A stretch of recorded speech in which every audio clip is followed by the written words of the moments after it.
புதுடெல்லி ரயில் நிலையத்தில் கூட்ட நெரிசலில் சிக்கி 18 பேர் உயிரிழந்த விவகாரத்தில் புதிய தகவல். கடைசி நேரத்தில் நடைமேடை மாறியதால் கூட்டம் மொத்தமாக ஓடியதாக நெரிசல். டெல்லி ரயில் நிலைய நெரிசலில் உயிரிழந்தவர்களுக்கு பிரதமர் மோடி இரங்கல். உயர்மட்ட விசாரணைக்கு ரயில்வே அமைச்சர் உத்தரவு. தமிழக மீனவர்களை கைது செய்யும் இலங்கை கடற்படையை கண்டித்து ராமேஸ்வரத்தில் திமுக போராட்டம். கனிமொழி தலைமையில் ஆர்ப்பாட்டம். ஆசிய ட்ரையத்லான் போட்டியின் முதல் சுற்று சென்னையில் தொடக்கம். நீச்சல் போட்டியை தொடர்ந்து சைக்கிளிங்கில் பங்கேற்ற வீரர் வீராங்கனைகள். புதுக்கோட்டை மாவட்டம் திருமயம் அருகே களைகட்டிய மீன்பிடி திருவிழா. 150 ரூபாய் செலுத்தி கெளுத்தி, கெண்டை, விரால், ஜிலேபி மீன்களை அள்ளி சென்ற மக்கள். மும்மொழி கொள்கையை ஏற்கும் வரை தமிழ்நாட்டிற்கு நிதி கிடையாது என்று பிளாக்மெயில் செய்கிறது மத்திய அரசு. தனிச்சொத்தை கேட்பது போல் திமிராக பேசினால் தமிழர்களின் தனி குணத்தை டெல்லி பார்க்க வேண்டியிருக்கும் என்றும் முதலமைச்சர் மு.க. ஸ்டாலின் எச்சரிக்கை. 1960களில் காலாவதியான கொள்கையை தமிழக குழந்தைகள் மீது திணிப்பது என்ன நியாயம்? இருமொழி கொள்கை தொடர்பாக அண்ணாமலை கேள்வி. தனிப்பட்ட பிரச்சனையை கூட மாநில சட்ட ஒழுங்கு பிரச்சனையாக பேசும் எடப்பாடி பழனிசாமி தற்போது எங்கே பதுங்கியிருக்கிறார்? இந்தியை ஏற்றுக்கொண்டால்தான் நிதி என்று மத்திய அமைச்சர் கூறியதை புரிவிட்டு அமைச்சர் செந்தில் பாலாஜி கேள்வி. விடுமுறை தினம் என்பதால் அண்ணாமலையார் கோவிலில் குவியும் பக்தர்கள். 3 மணி நேரத்திற்கு மேல் காத்திருந்து சுவாமி தரிசனம். திருவண்ணாமலை ரயில் நிலையம் அருகே 9 வயது சிறுமிக்கு பாலியல் தொல்லை. போலி சாமியாரை கைது செய்து காவல்துறை விசாரணை. வாலாஜாப்பேட்டை சுங்கச்சாவடியில் அதிகாலையில் விபத்தில் சிக்கிய நடிகர் யோகி பாபு சென்ற கார் நல்வாய்ப்பாக எந்தவித காயமுமின்றி உயிர் தப்பினார். பல்லடம் அருகே ஜல்லிக்கட்டு நடக்கும் இடத்தில் மாடுபிடி வீரர்கள் காவலர்களுக்கு இடையே தள்ளுமுள்ளு. லேசான தடியடி நடத்திய காவலர்கள்.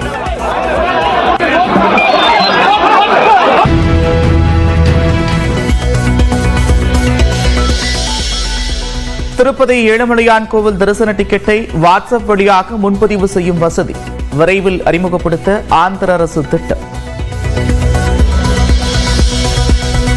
திமுக தகவல் தொழில்நுட்ப அணி துணை செயலாளராக திவ்யா சத்யராஜ் நியமனம். அண்மையில் திமுகவில் இணைந்த நிலையில் புதிய பொறுப்பு. எஸ்பிஐ வங்கியில் வீட்டுக்கடனுக்கான வட்டி விகிதம் 0.25 புள்ளிகள் குறைப்பு. ரிசர்வ் வங்கி ரெப்போ வட்டி விகிதத்தை குறைத்த நிலையில் நடவடிக்கை. சாம்பியன்ஸ் கோப்பை கிரிக்கெட் தொடரில் பங்கேற்க துபாய் சென்ற இந்திய வீரர்கள் பிப்ரவரி 20 நடைபெறும் போட்டியில் வங்கதேசத்தை எதிர்கொள்கிறது. டெல்லியில் ரயில் நிலையத்தில் கூட்ட நெரிசல் ஏற்பட்டதற்கு கும்பமேளாவிற்கு செல்லும் 2 ரயில்கள் தாமதமாக இயக்கப்பட்டதே காரணம் என்று தகவல் வெளியாகியிருக்கிறது. புதுடெல்லி ரயில் நிலையத்தில் இருந்து கும்பமேளாவிற்கு நேற்றிரவு இயக்கப்பட்ட ரயிலில் ஏறுவதற்காக ஒரே நேரத்தில் ஆயிரக்கணக்கான பயணிகள் செல்ல முயன்றதால் நடைமேடைகளில் கூட்ட நெரிசல் ஏற்பட்டு பலர் உயிரிழந்திருக்கின்றனர். இதற்கு ரயில்வே நிர்வாகத்தின் குளறுபடிகளே காரணம் என்று தெரிய வந்திருக்கிறது. பிரயாக்ராஜ் சிறப்பு ரயில் நடைமேடை 12 புறப்படும் என்று அறிவிக்கப்பட்டிருந்த நிலையில் அந்த நடைமேடையில் ஆயிரக்கணக்கான பயணிகள் குவிந்திருந்தனர். அதே நேரத்தில் பிரயாக்ராஜ் செல்லும் மேலும் 2 ரயில்களின் வருகை தாமதமாகதாக அறிவிக்கப்பட்டதால் அந்த ரயிலுக்காக காத்திருந்த பயணிகள் பிரயாக்ராஜ் செல்லும் சிறப்பு ரயிலை பிடிப்பதற்காக 12வது நடைமேடையில் திரண்டிருக்கின்றனர். இதனால் அந்த நடைமேடையில் கட்டுக்கடங்காத கூட்டம் அலைமோதியது. அப்போது பிரயாக்ராஜ் சிறப்பு ரயிலில் 14வது நடைமேடையில் இருந்து புறப்படும் என்று திடீரென்று அறிவிப்பு வெளியிடப்பட்டது. இதனை கேட்ட பயணிகள் அனைவரும் 14வது நடைமேடையை நோக்கி படையெடுக்க தொடங்கினர். இதன் காரணமாக 14வது நடைமேடையில் நகரும் படிக்கட்டு பகுதியில் கடும் நெரிசல் ஏற்பட்டு அசம்பாவிதம் நிகழ்ந்திருப்பது தெரிய வந்திருக்கிறது. கூட்ட நெரிசலை கட்டுப்படுத்தும் விதமாக 14 மற்றும் 15வது நடைமேடைகளில் உள்ள நகரும் படிக்கட்டுகள் தற்காலிகமாக மூடப்பட்டதே விபத்துக்கு காரணம் என்று ரயில்வே அதிகாரிகள் தெரிவித்துள்ளனர். புதுடெல்லி ரயில் நிலையத்தில் நேற்று 1 மணி நேரத்திற்கும் 1500 டிக்கெட்டுகள் வீதம் விநியோகிக்கப்பட்டதால் ரயில் நிலையத்தில் கட்டுக்கடங்காத கூட்டம் கூடியதாகவும் அதிகாரிகள் தெரிவித்துள்ளனர். இருமொழி கொள்கை விவகாரத்தில் மத்திய அரசை முதலமைச்சர் மு.க. ஸ்டாலின் எச்சரித்திருக்கிறார். மும்மொழி கொள்கையை ஏற்கும் வரை தமிழ்நாட்டிற்கு நிதி கிடையாது என்று பிளாக்மெயில் செய்யும் தடினத்தனத்தை தமிழர்கள் பொறுத்துக் கொள்ள மாட்டார்கள் என்று முதலமைச்சர் மு க ஸ்டாலின் எச்சரிக்கை விடுத்துள்ளார். இது தொடர்பாக அவர் தனது எக்ஸ் பக்கத்தில் இந்திய அரசியலமைப்பு சட்டத்தின் எந்த பிரிவு மும்மொழி கொள்கையை கட்டாயமாக்குகிறது என்று மத்திய கல்வி அமைச்சரால் கூற முடியுமா என்று கேள்வி எழுப்பியிருக்கிறார். மாநிலங்களால் ஆனதே இந்திய ஒன்றியம் என்றும் ஒத்திசைவு பட்டியலில் உள்ளதுதான் கல்வி என்றும் அதற்கு மத்திய அரசு ஏகோபக எஜமானர்கள் அல்ல என்றும் காட்டமாக தெரிவித்திருக்கிறார். மேலும் தங்களது உரிமையாளர்களின் கேட்பதாகவும் மத்திய அரசின் தனி சொத்தை கேட்பது போல் திமிராக பேசினார். தமிழர்களின் தனி குணத்தை புதுடெல்லி பார்க்க வேண்டியிருக்கும் என்றும் முதலமைச்சர் மு க ஸ்டாலின் எச்சரித்துள்ளார். இந்நிலையில் இருமொழிக் கொள்கை காலாவதியான கொள்கை என்று பாஜக மாநில தலைவர் அண்ணாமலை விமர்சித்துள்ளார். இது தொடர்பாக தனது எக்ஸ் பக்கத்தில் அவர் வெளியிட்டுள்ள பதிவில், தமிழ்நாடு முழுவதும் திமுகவினர் நடத்தும் தனியார் பள்ளிகளில் பெரும்பாலும் சிபிஎஸ்இ மும்மொழி பாடத்திட்டமே இருப்பதாக குறிப்பிட்டுள்ளார். அரசு பள்ளி மாணவ மாணவிகளுக்கு மட்டும் ஏன் ஊரவஞ்சனை என்றும் பணம் இருந்தால் மட்டும்தான் பல மொழிகள் கற்க வேண்டும் என்று முதலமைச்சர் கூறுகிறாரா என்றும் கேள்வி எழுப்பியுள்ளார். உலகம் வேகமாக வளர்ச்சியடைந்திருக்கிறது கூறியுள்ள அண்ணாமலை, காலாவதியான 1960களின் கொள்கையை தமிழ்நாட்டு குழந்தைகள் மீது திணிப்பது என்ன நியாயம் என்றும் வினவியிருக்கிறார். டெல்லியில் அரவிந்த் கெஜ்ரிவாலின் ஆட்சி காலத்தின் போது முதலமைச்சர் இல்லம் பல விதிமுறைகளை மீறி மிக பிரம்மாண்டமான முறையில் சீரமைக்கப்பட்டதாக புகார் எழுந்த நிலையில் மத்திய ஊழல் தடுப்பு ஆணையம் விசாரணையை கையில் எடுத்துள்ளது. புகாரின் பின்னணி குறித்து விவரிக்கிறது இந்த செய்தி தொகுப்பு.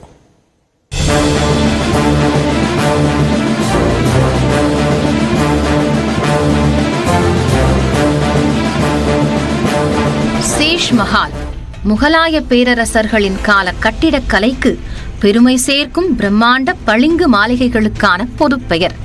வெள்ளை மார்பிள் சுவர்கள், அகண்ட மேற்கூரைகள் மீதான கண்களை மயக்கும் கல் ஓவியங்கள், கண்ணாடி வேலைப்பாடுகள் என காலத்திற்கும் அழியாத கலைப்படைப்புகளை கொண்ட சேஷ்மஹால்கள் மீண்டும் பேசுபொருளாகி உள்ளன.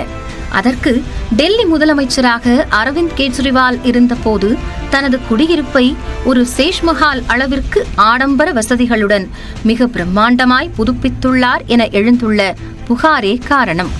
आदरणीय सभापति जी, हमने ये जो अलग अलग कदम उठाए उससे लाखों करोड़ रुपए की बचत हुई, लेकिन उन पैसों का उपयोग हमने शीश महल बनाने के लिए नहीं किया.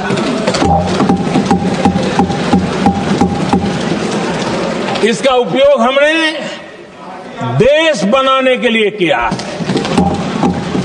இப்படி பிரதமர் மோடி தொடங்கி டெல்லி சட்டமன்ற தேர்தலில் ஆம் ஆத்மி கட்சிக்கு எதிரான பிரச்சாரத்தில் பாஜகவினர் கையில் எடுத்த முதன்மையான ஆயுதமாக மாறியது சேஷ் மஹால் சர்ச்சை.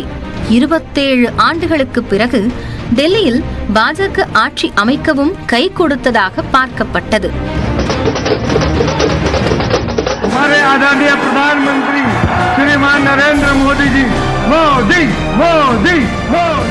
எளிமைக்கு அடையாளமாக பார்க்கப்பட்ட ஆம் ஆத்மி கட்சி மீதான இந்த ஆடம்பர பங்களா விமர்சனம் கடந்த அக்டோபர் மாதத்தில் விஸ்வரூபம் எடுக்க தொடங்கியது.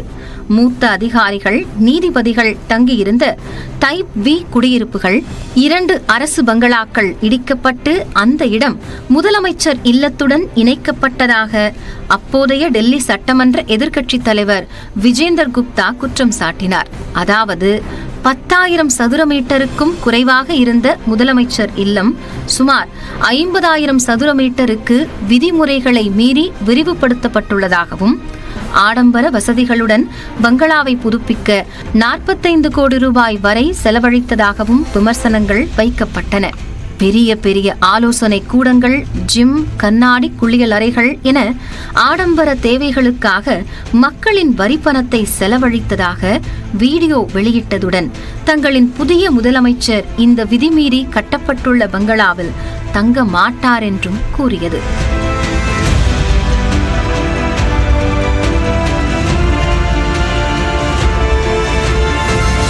இந்நிலையில் முதல்வர் இல்லம் குறித்து மத்திய பொதுப்பணித்துறை ஆய்வறிக்கையை சமர்ப்பித்த நிலையில் விசாரணை நடவடிக்கையை மத்திய ஊழல் கண்காணிப்பு ஆணையம் தீவிரப்படுத்தியுள்ளது. ஏற்கனவே ஆந்திராவில் முன்னாள் முதலமைச்சர் ஜெகன்மோகன் ரெட்டிக்கு எதிராக பாஜக கூட்டணி கட்சியான தெலுங்கு தேசம் கட்சியும் இதே புகாரை முன்வைத்திருந்தது. கடலுக்கு அருகே விசாகப்பட்டினத்தை ஒட்டி ருஷிகொண்டா மலையில் மக்கள் பணத்தில் சுமார் 500 கோடிக்கு மிக ஆடம்பரமான பங்களாவை ஜெகன்மோகன் ரெட்டி கட்டியதாக விமர்சித்திருந்தது. அந்த வரிசையில் பங்களா சர்ச்சைக்குள் சிக்கியுள்ள அரவிந்த் கெஜ்ரிவால் தன் மீதான குற்றச்சாட்டிற்கு என்ன பதிலளிக்கப் போகிறார் என்பதை பொறுத்திருந்தே பார்க்க வேண்டும்.